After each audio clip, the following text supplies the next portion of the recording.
वंदे मातरम के 150 वर्ष पर सीएम योगी का संबोधन। आजादी के आंदोलन का अमर मंत्र था वंदे मातरम।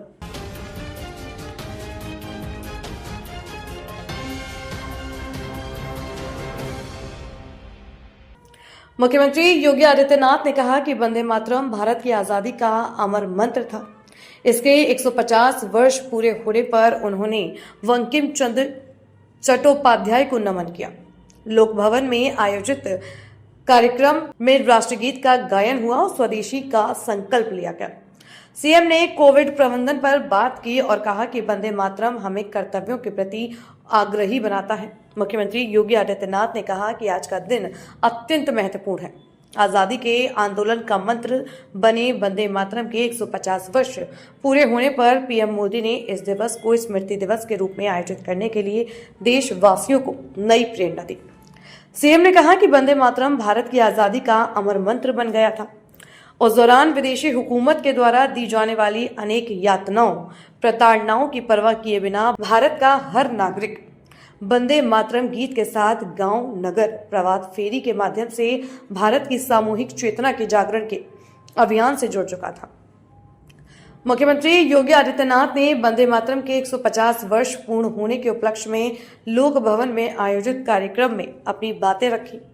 इस दौरान राष्ट्रगीत का सामूहिक गायन हुआ और स्वदेशी का संकल्प भी लिया गया।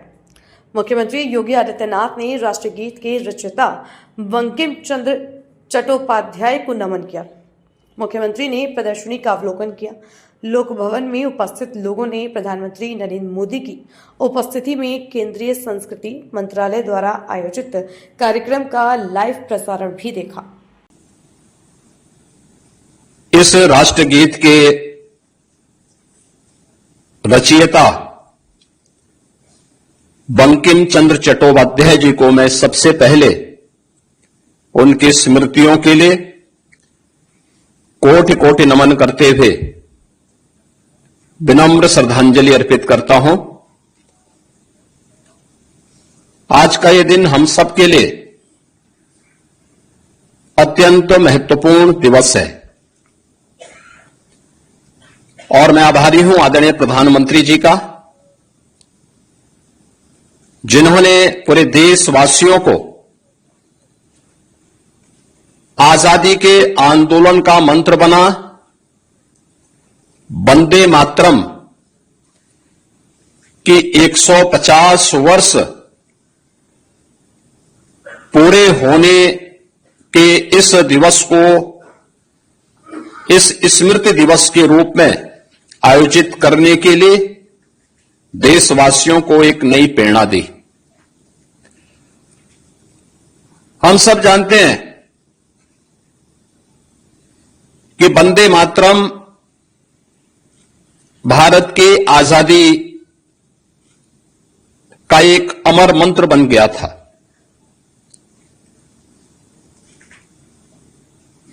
उस दौरान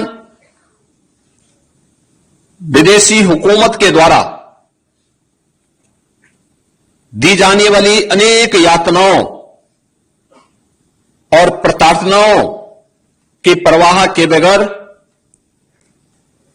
हर भारत का नागरिक और खास तौर पर जो हमारा स्वतंत्रता संग्राम सेनानी था, क्रांतिकारी था,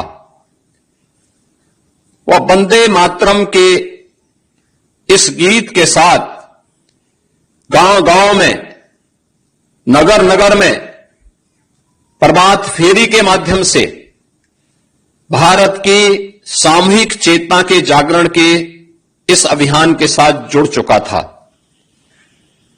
सैकड़ों वर्षों से दबी हुई वे भावनाएं जो स्वयं आत्मबोध के भाव से मंत्रमुग्ध होकर के केवल गुलामी की उन बेड़ियों के बारे में भले ही अंतःकरण से पीड़ा झेल रहा हो, लेकिन स्वयं अपने सुख चैन के लिए वह देश को गुलामी की इन बेड़ियों के साथ जकड़े रहने के लिए सामूहिक चेतना का जागरण करने में विफल होता हुआ दिखाई दे रहा था। आपके सामने कुछ उससे जुड़े हुए उदाहरण भी हैं। आपने देखा होगा, अगर आप 100 वर्ष पूर्व जब देश के अंदर आई महामारी के दौरान उस समय की बातों को और उस समय के पन्नों को उलटने का प्रयास करेंगे तो आप देखते होंगे कि उस कालखंड में भारत की आबादी कुल 30 करोड़ थी, लेकिन मरने वालों की, इस महामारी से मरने वालों की संख्या करोड़ों में थी। गांव के गांव साफ हो गए थे। स्वतंत्र भारत है,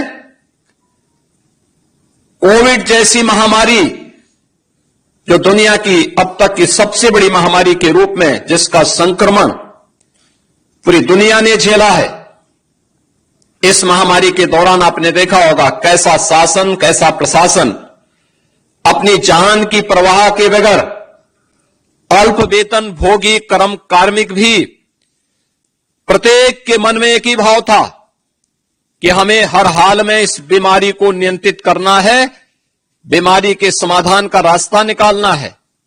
क्योंकि उस प्रकार की एक नेतृत्व जो भारत और भारतीयता के बारे में, अपने नागरिकों के बारे में एक संवेदनशील तरीके से सोच सकता हो, उस प्रकार के भावनाओं से उत्प्रोत हो, उसका परिणाम भी हम सबके सामने